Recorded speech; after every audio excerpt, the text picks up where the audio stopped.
High above the surf, a small, stocky bird eases onto a narrow ledge, beak bulging with silver sand eels, each one a promise for a hidden chick below. Imagine that slow, sure landing, a flash of orange against wind and stone. This is the Atlantic puffin, and for a moment we simply watch. In that moment, we see nature's quiet wisdom. Please listen, and if you're ever near nesting islands, keep a respectful distance. Colonies are fragile, and your presence can change everything. The Atlantic puffin, Fratercula arctica, lives where wind and salt are constant companions.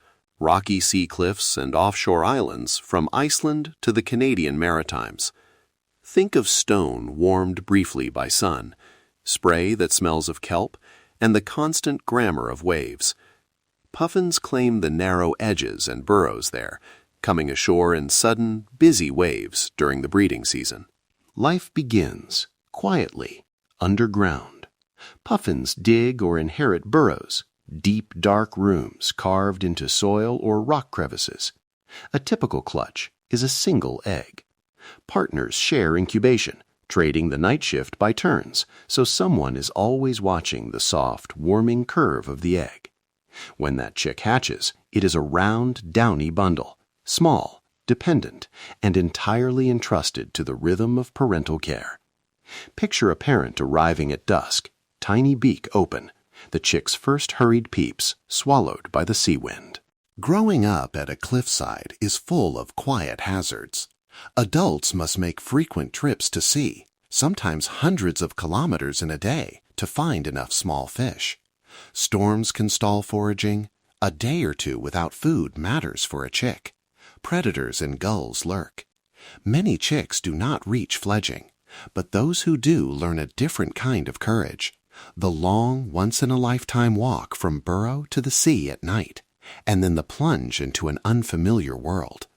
It's a hard passage, framed not in spectacle, but in steady, patient resilience. As adults, puffins are surprisingly skilled engineers of the sea. They fly like little torpedoes with quick, shallow wing beats, but beneath the surface, they are wing-propelled divers, using powerful strokes to chase fish.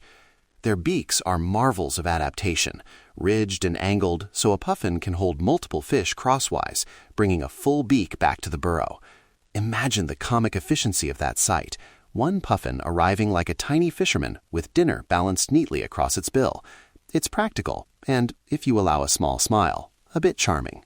Breeding season dresses the puffin in color.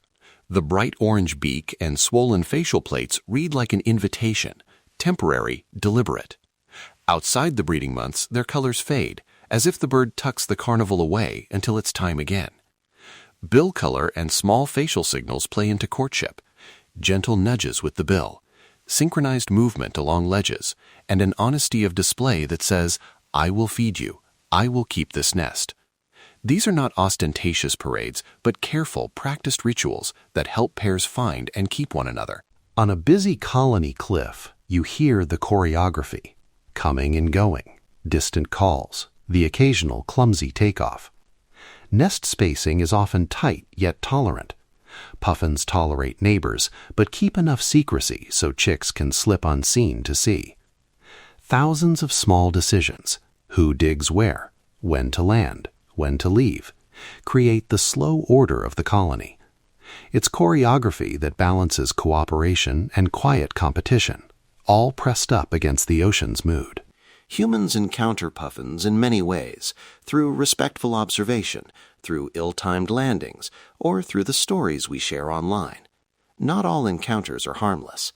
Please do not attempt to land on nesting islets, avoid shining lights at colonies at night, and never publish exact colony locations. Good ecotourism follows local rules and licensed guides. If you see a bird in trouble, contact local seabird organizations rather than improvising a rescue. Our curiosity should be an act of care, not disturbance. There are modest, meaningful ways to help from wherever you are. Support regional seabird trusts, look for sustainably certified fisheries when you buy seafood, and follow guidance from local conservation groups before taking action on the ground. We won't pretend one listener can solve complex fisheries issues, but collective, informed choices, along with funded protections for nesting islands, do make a difference. Please check the show notes for vetted links to local seabird trusts and sustainable fishery resources before you act. Now, let's take a quiet moment together. For the next minute, listen to the imagined hush of waves on stone and the soft murmur of a distant colony. Allow the soundscape to settle and the breathing of the place to become part of your own. Breathe slowly. Let the cliff wind rearrange your thoughts. I'll be with you after the pause. Welcome back. Watching one puffin balance life between sky and sea teaches a quiet lesson about care, the balance of risk and routine, the small steady acts that sustain a life. Their bright bill is a seasonal promise. Their burrow is a fragile fortress. Their journeys across shelf waters tie islands to faraway seas. The puffin's story is not an isolated tale, but a stitch in a larger web that connects fisheries, cliffs, and coastal people. If this quiet look at the cliffside clown brought you a moment of calm or a new piece of understanding, please consider subscribing to Avian Tranquility. Share this episode with someone who might enjoy a peaceful science story, and check the show notes for links to trusted seabird groups and sustainable seafood guidance. Thank you for spending this time here, where resilience meets grace, and where one bird's life opens a window on the wider sea. Until next time, may you find small pockets of stillness, and may the soft wing beats of nature stay with you.